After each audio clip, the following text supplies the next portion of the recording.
Мне тоже. Никакие не показал. Күшің көп па не? Күшің көп па? Күшің көп па, бауырым? Күштерің көп па сендердің? Я все снял.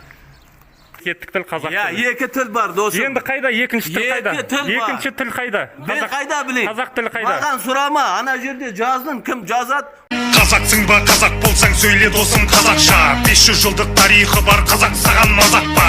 Өз тіліңді ешқашанда өзге тілге қаратпа. Мазақтасаң мүңгірлеген мәңгүрттерді мазақта.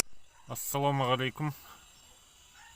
Мен Еңбекші Қазақ ауданында Аймен деген ауылда жүрмін қазір. Көшелерінің аты Мира екен. Мира деген сөз жоқ қой қазақта. Бейбітшілік шығар.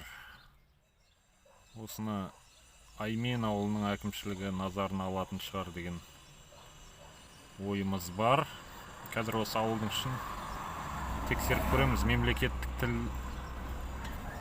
Мемлекеттік тілде көрнекті ақпарат бар ма екен, жоқ па екен бұл ауылда.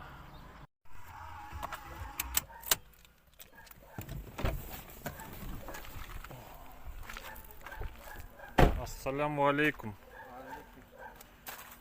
Ва рахматуллахи ва баракату. Мен сұрағым бар еді сіздерге. Магазин, дүкен деп тұр ғой. Мемлекеттік тілде бар, ал мына овощи, фрукты неге мемлекеттік тілде жоқ? А это мы просто сделали, чтобы солнце не светило на этот.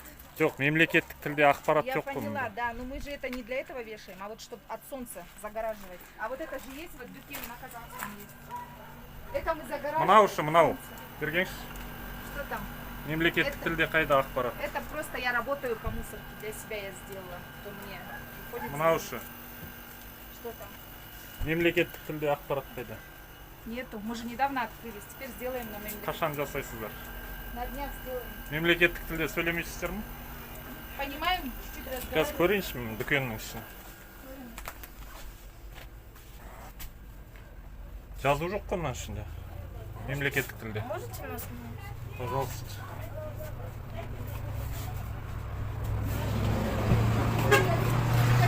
Сіздің атыңыз кім? Атыңыз кім сіздің? Нигара. Мен сіздерге ескертем, бұл заң бұзушылық. Вообще нету. Қазақстан Республикасының әкімшілік құқық бұзушылық туралы кодекстің 75-ші бабы бойынша Мы просто недавно бұл заң бұзушылық. Бұл бойынша айыппұл салынады сіздерге. Мен қазір мұнда полиция шақырсам, сіздерге айыппұл салынады. Түсінесіздер ме? Одан кейін мына көшелеріңіздің аты Мира екен. Әкім кім бұл жерде, бұл ауылда? Аким этот, как его зовут? Асыл. Сол асыл деген әкімге айтыңыз. Ана Мира деген болмайды, бейбітшілік деп аталу. Ну так Акиму, это же я не решаю такие вопросы. Жоқ, сіздер А здесь көресіздер мы ғой. только открылись,